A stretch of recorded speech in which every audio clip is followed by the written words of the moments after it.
very favored one, I welcome you to the Healing Streams Reflection. The title for today's post is Blessed are the Peacemakers. Beloved, our emotions can sometimes be volatile, swinging effortlessly from contentment to bitter envy, or from euphoric happiness to biting anger. All Christians struggle with the battle of who will be in control, the self-centered flesh or the spirit, who infuses us with gentleness, patience, and self-control, as Galatians 5:17-25 teaches us. Not only do we have to deal with our own feelings and behavior, we also have to know how to respond to the emotions of those around us. You might experience the verbal hailstorm of a co-worker pushed over the edge by a demanding boss. As a parent, you may be surprised by your toddler's fierce explosion about a forbidden piece of candy, or confused by your teenager's outburst stemming from a broken heart. Either we can allow these emotional windstorms to soak us in, or we can act as agents of God's grace, restoring calmness and safety. In 1 Samuel chapter 25, we find the story of a woman who exhibited godly wisdom in the face of foolishness and raging tempers. Abigail demonstrated the healing influence we can exercise when everyone around us is behaving poorly, a godly influence that is desperately needed in our homes, our churches, and our communities. In God's world, Abigail is described as intelligent and beautiful in appearance. Unfortunately, she married her polar opposite. Her husband Nabal, whose name actually means fool, is said to have been harsh and evil in his dealings. Abigail's spouse was also quite rich and evidently very selfish with his wealth. In fact, his tight-fistedness later ignited a fierce response from the future king of Israel. David and his 600 men had been hiding in the hills, trying to elude a jealous King Saul.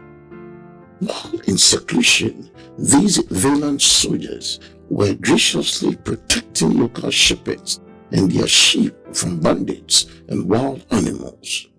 Nabal and his household benefited from their watchful care.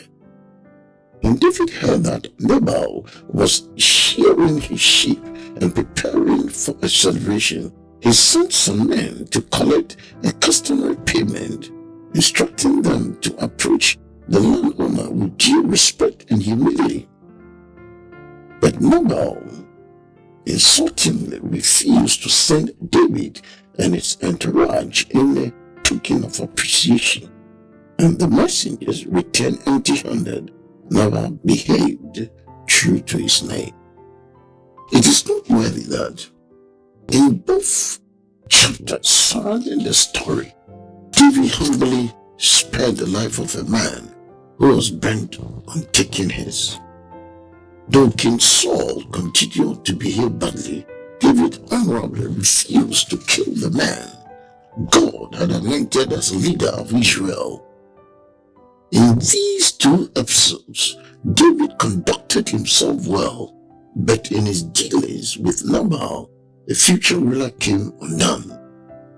Not only did David answer in haste to Nabal's slanderous remarks and selfishness, he also went overboard in his response. He and about 400 men rode in to slaughter Nabal's household. Perhaps in David's continuous attempts to do the honorable thing he had taken about as much as even a good man could handle. Abigail must have already proven himself to be compassionate, level-headed, and resourceful. For a distraught servant immediately ran to her with the news of his master's shameful behavior. Not hesitating to become involved, the mistress of the house gathered up a bountiful feast for David and his men, saddled a donkey, and ventured out to face trouble head-on. As soon as she saw David, Abigail dismounted and fell on her face before him. The soon-to-be king may or may not have been instantly taken with her outstanding physical beauty, but her humility caused him to stop in his tracks. After insisting that the blame for Naaman's foolishness fall on her shoulders, Abigail requested permission to speak and asked David to listen patiently, as 1 Samuel 25 verse 24 tells us. While begging for him to demonstrate restraint, she continuously showed him honor and respect.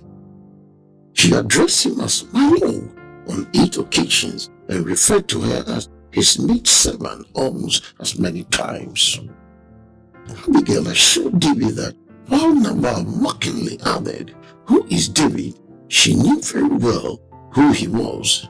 He was the future ruler over Israel, as verse 30 of 1 Samuel chapter 25 tells us.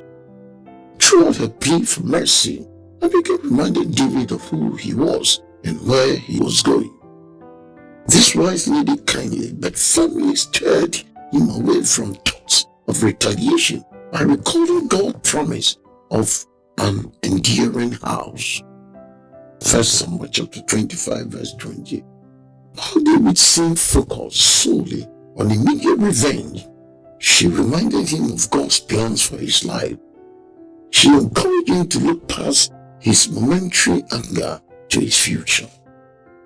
The Bible is sprinkled throughout with accounts of God both calling forth storms and causing them to cease. But in this passage, we see how God used Abigail to calm a storm of a different nature. So often when people around us explode with destructive emotion, be it anger or jealousy, self-pity or impatience, we find that they have somehow temporarily lost their way. The here and now can be all-consuming, and problems easily get blown out of proportion. Abigail's example shows us how to recast a vision for the hurting person so that he or she can once again see things from God's perspective. Abigail could have chosen to treat David as the enemy, a man charging towards her household with revenge burning in his heart. Instead, she chose to regard him as a man of God who had momentarily lost his way.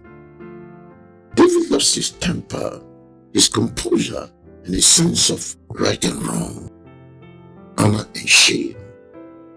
Abigail helped him to find these again by confronting him in humility and speaking to him with respect. Her humble posture, gift of grace, and affirming words gradually opened David's raging heart so that he could hear her refreshing words of reason.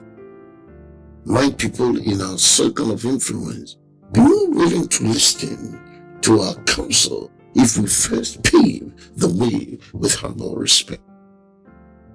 But Abigail didn't just demonstrate how to treat others who have lost control of their emotions, but she also showed us what to say to them.